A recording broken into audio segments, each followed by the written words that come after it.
Oh, Adam.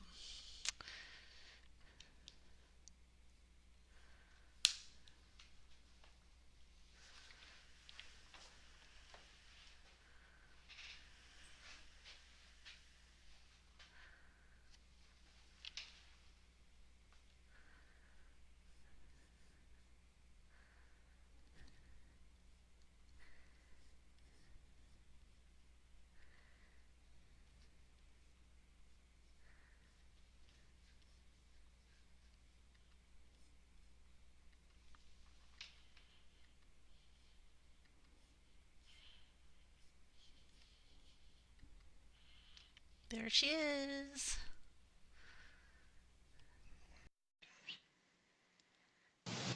Well, hello. Hello. Good morning. How's my cohort in crime? Crime? What kind of crime? We can cause all kinds of trouble. Hi, Andre. How are you? Can we raise this a little bit? Hey, Jonathan.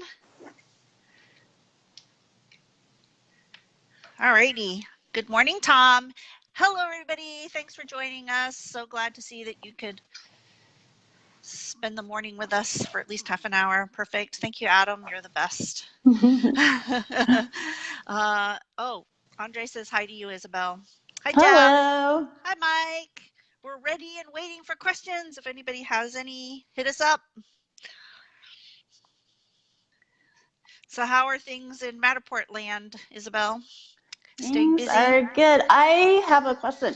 How are so some people are still having difficulty with iMazing, and so that makes it impossible to move scans between different iPads when there are different people working on the same scan. And so what is the official suggestion now for getting scans archived and moved back and forth onto the different iPads? Okay, so if you want to back up your Capture app data, you should use iTunes to back it up, right? And if you use iTunes, then you can restore it from iTunes, but you have to restore the entire backup as it was the day you backed it up. You would use iMazing or iExplorer if you want to pull off certain models and not the entire backup. And so we had some issues with 3.0.3 or 4, one of those. I can't even remember which number it was anymore, but it should be working. So if there are people out there who are backing up their capture data using iTunes and they cannot restore specific models using iMazing, then we need to know about that. But it should be working. So you have examples where it's not? I have not tried, but there were a lot of people saying that they were no longer able to. So they had an archive using iMazing. They did not back up the whole iPad. And this was, months ago. So they have a big archive of previous models. And when they tried to bring any of them back, they were not coming back. And the backup was done prior, like a while back? Like before 3.0.5. Yeah, okay. So that might be an issue. If you are running into that problem, contact support and we'll work with you to see what can be done. Hopefully, all these spaces all the models that were in the Capture app have at least been uploaded to the cloud, right? And if not, we can help you do that. So yeah, contact support at matterport.com and we'll help you out. Go ahead. Is there any update on having being able to bring things in the cloud back onto the iPad? Because that would be so handy. Yeah, so we have had that request. At this point, I don't have any announcements as to when or if it will happen. Oh, James says he can't log into his account. Is there a problem? Uh-oh. Did you pay your bill, James? Just kidding. I don't know of any problems that are happening currently. So try logging out, refreshing your browser and log back in.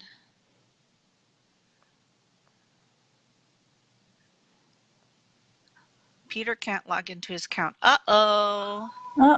So there was some kind of a glitch yesterday for a short while, I saw. Yes, and that was fixed. So if we're having more people who can't log into their account, let me know, because that may be something that's going on. So there was some kind of a glitch yesterday for a while, I saw. Yes, and that was fixed. So if we're having more people. I have the same problem on 2 devices in the CapTrap. Please change the color of the scan points that were 360 views converted easier to figure. Okay, I will file a feature request for the color of the scans that were converted. Thank you. So just to clarify, when you convert a 360 to 3D, then both are counted, yes? As if you're on the classic plan, so you will be billed for both, unless you delete the 360 view to begin with? Yeah, so it doesn't delete the 360 view, it just converts it and creates a new scan. But can you delete the 360 view? Yeah, there's nothing that says that you can't just go into the capture app and delete it. Okay. I hear echo. Do you hear the echo?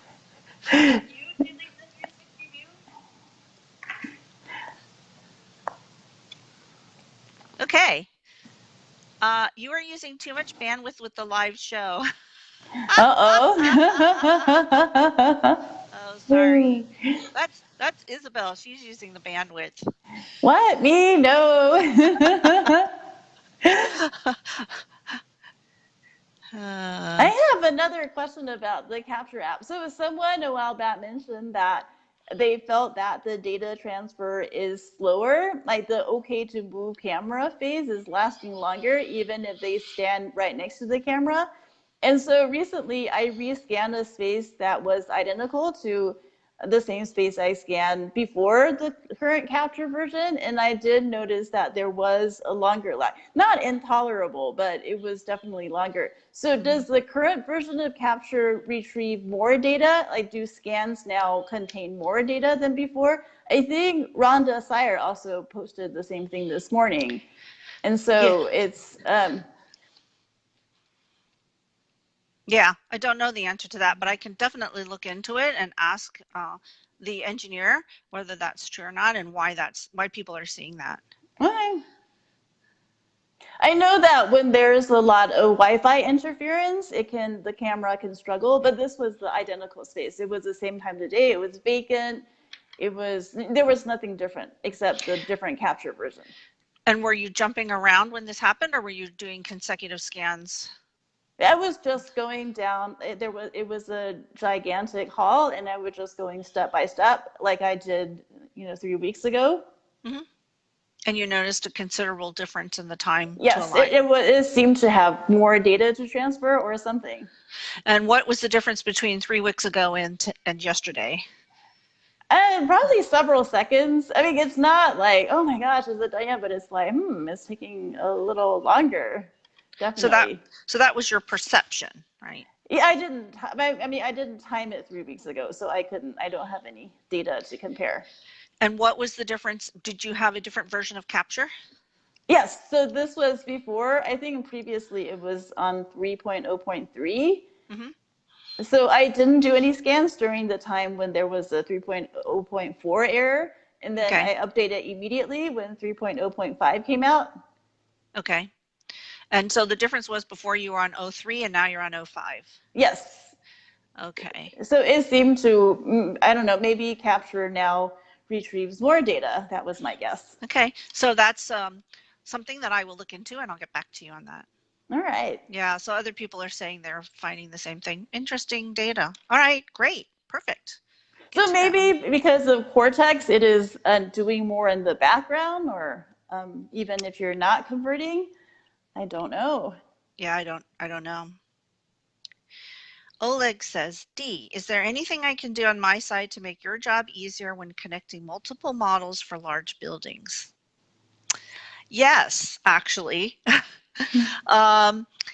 If you start the second building closer, if you start the second model as though you had just walked from the last scan on the prior model to the new model, it works a lot better. So if the scan numbers are somewhat consecutive, so here's an example. If you're scanning a tunnel and you start on one end of the tunnel and you go to the middle.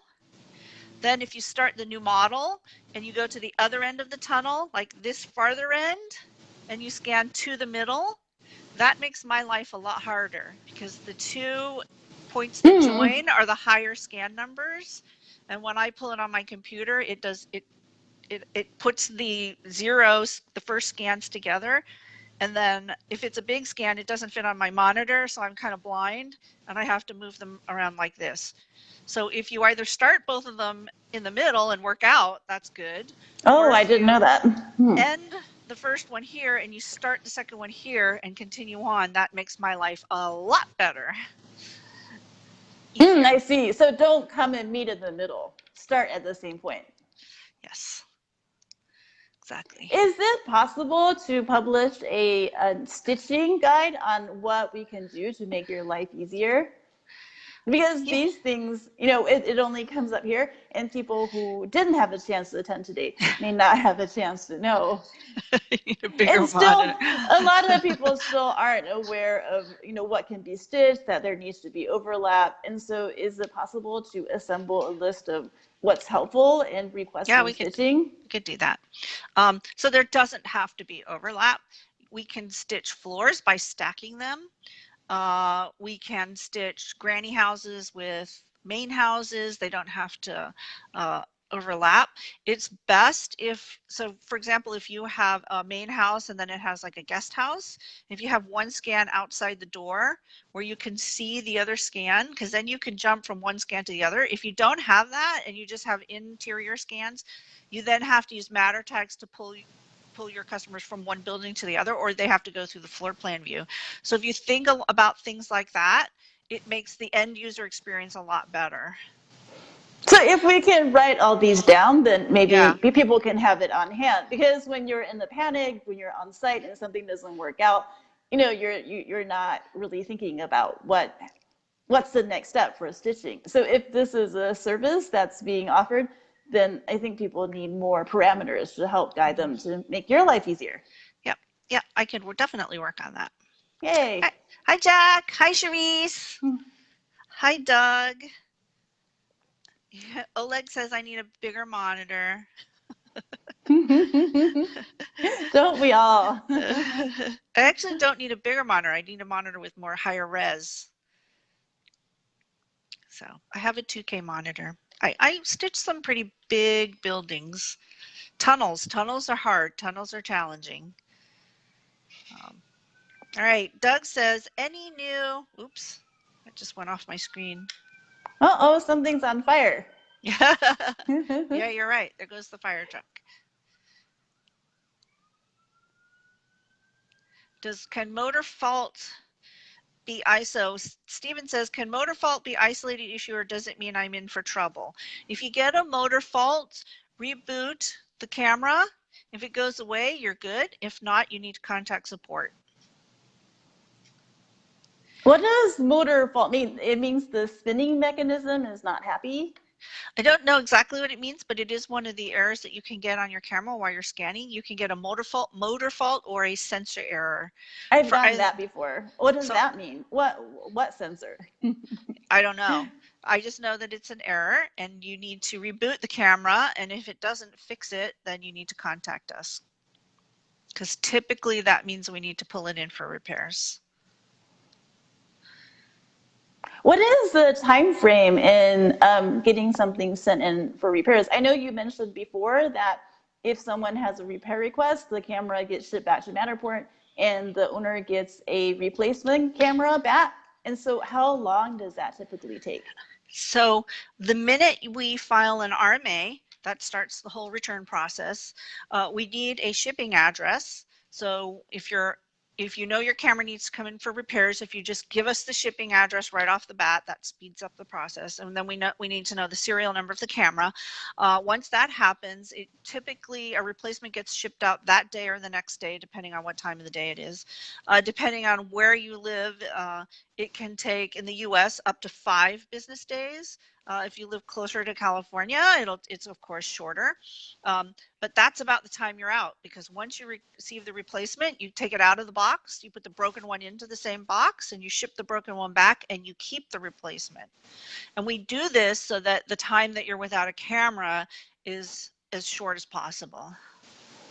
Is it possible to expedite the shipment? Like if the camera owner pays more, can it be overnighted, or is that an Yes. option? Okay. Yes, we give you that option. I believe it's around $150 extra to expedite shipping. But It yes, is heavy. yeah. So if you want that, you can definitely ask for that when you contact us. And the repairs range from $400 to $800, you said, when it's not in warranty? Yeah, so the minimum charge is about $400, and it goes up from there. I'd say the maximum is roughly $1,000. But you can ask us for a quote on that when you send it back. Our fulfillment team will work with you on that. And they'll usually contact you to tell you what's wrong and how much it will cost. If you decide that you don't want to do the repairs, you have that right too, and we can send it back to you. However, there's a minimum charge for us just taking a look at it, which I believe is 400 or 450, one of those, around that amount. So a lot of people have dropped their cameras, Yeah. and the top or bottom have come off. So are there? And I know that there are some tips flowing around on how to get the covers or the bottoms back. And so, is it possible to assemble a list of those tips for people who want to take a shot at putting things back together? I know the Wi-Fi antenna sometimes gets dislodged. Yeah.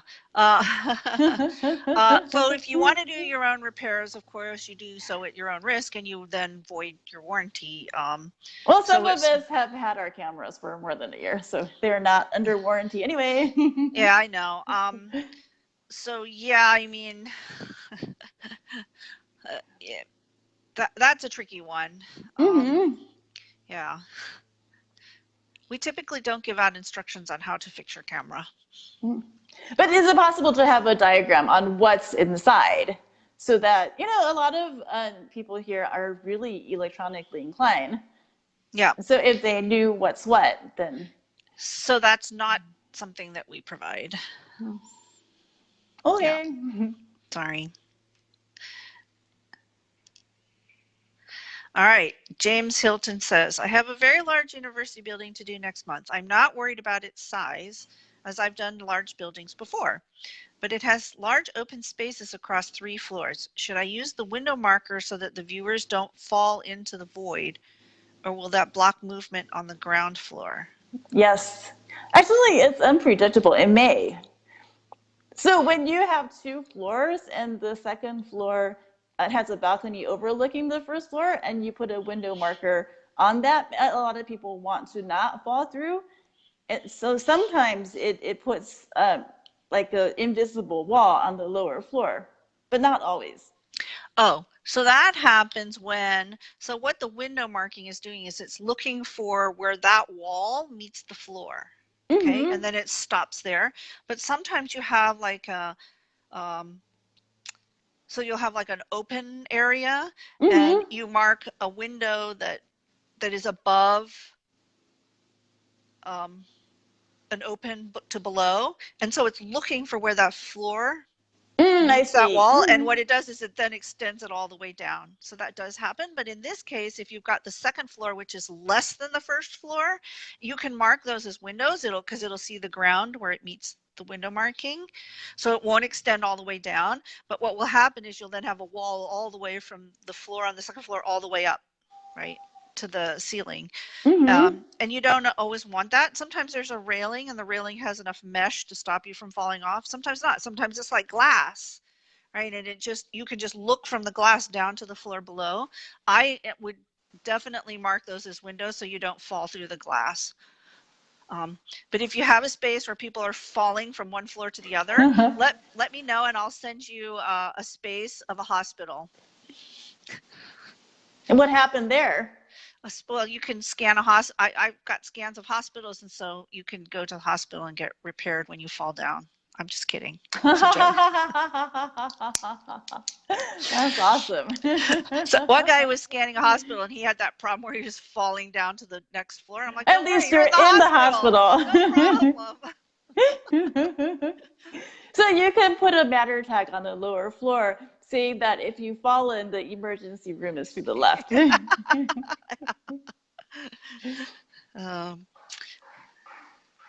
All right, Ted asks, why won't Matterport warranty a camera purchased from another MSP that's less than a year old with?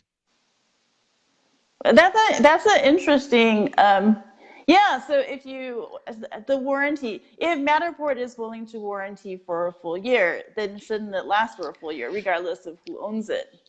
Yeah, that's just a decision that was made. Warranties are not transferable. I didn't make that decision. I don't know why they made that decision, but that's the way it works. Because when I bought my drone, it has a 1-year DJI Care refresh. That means that if I wreck it, then I can have it replaced twice.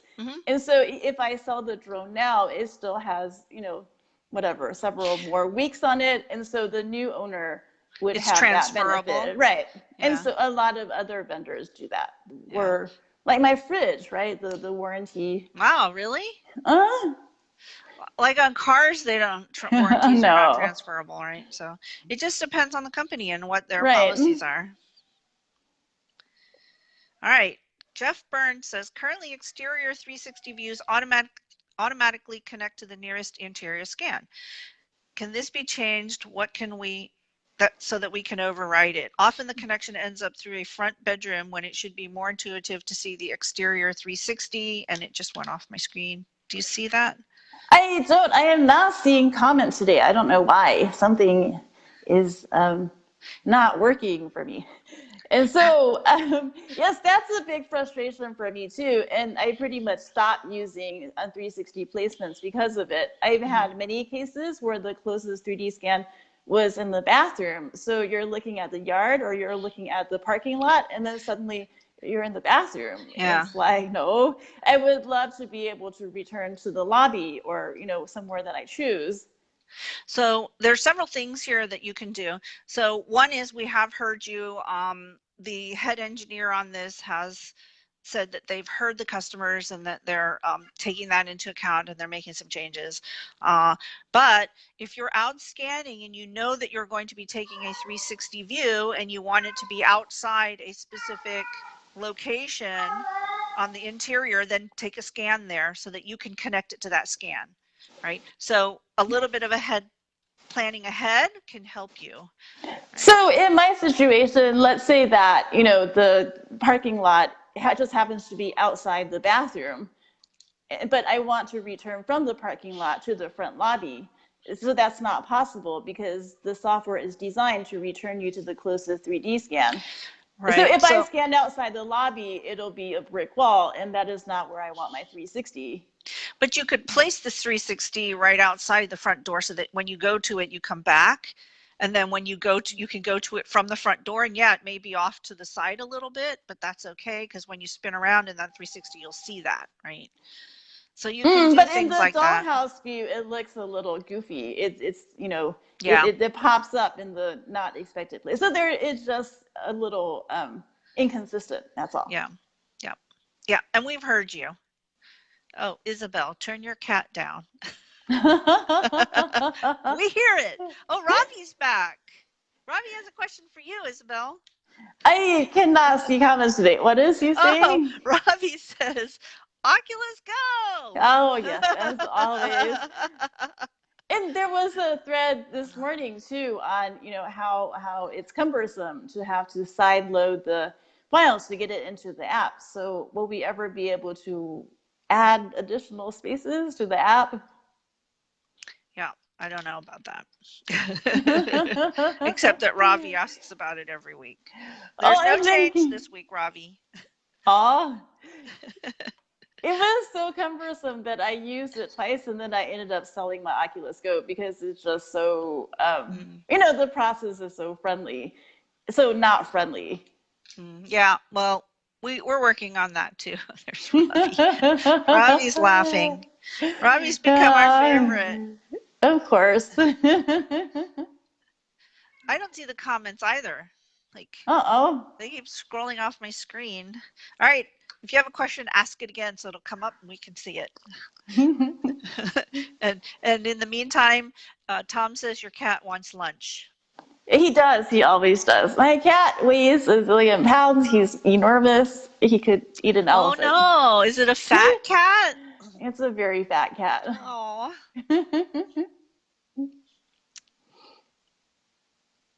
But it's a happy cat. Yes, I hope. All right. Any other questions, comments? Go to full screen. What? I am on full screen. Hi, Frank. How are you? You have any comments, Teddy?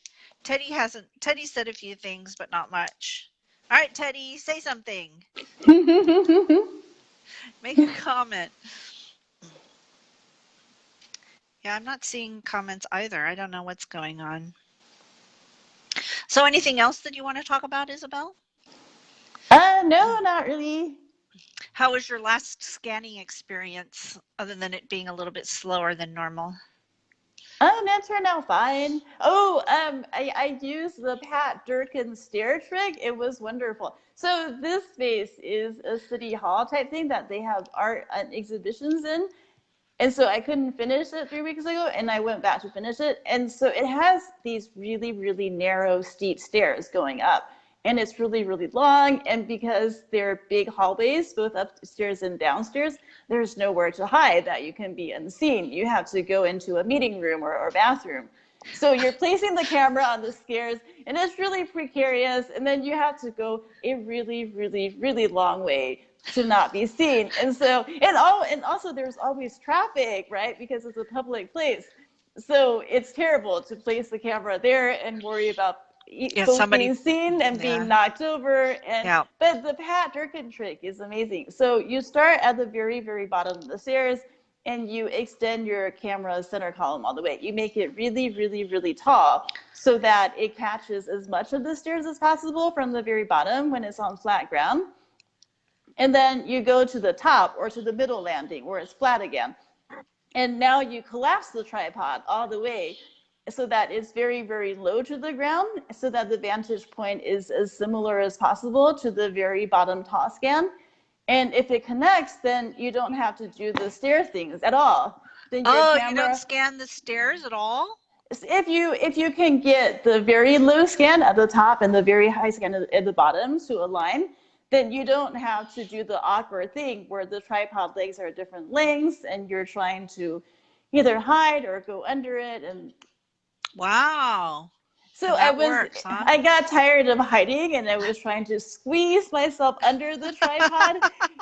But because the legs are different lengths, there wasn't that much space. And it looks really funny, first of all, when people are looking at you like, what is that woman doing? And also, it was really tight. So a few times I almost knocked the camera over.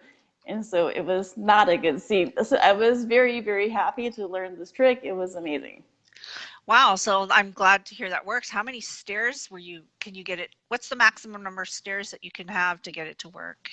So this was a lot. This was about 15 between the bottom and the middle landing, and then another, 12 to the very top. And so it worked pretty well. Good. And then when you go to navigate after the space has been processed? Well, you can hide those scans. So you can put normal height scans at each level so that it's the viewpoint is not weird. And then you can hide the super tall and the super short scans.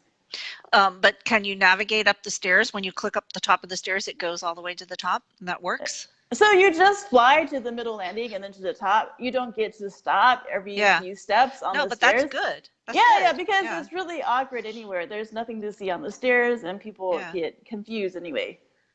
Yeah, because when I go upstairs, I just want to fly up the stairs. I don't want to have to go like step by I step. know, click, click, two Yeah. steps, 3 steps. And I've always wanted to just be able to fly upstairs in reality anyway. So there you go. So yeah, that's a great tip. So definitely try that out. Let us know if that works for you or not. That's great information. Somebody posted in here that they were having problems getting alignment in a outdoor nature preserve. There are several issues that could be going on there. The biggest one is time of day.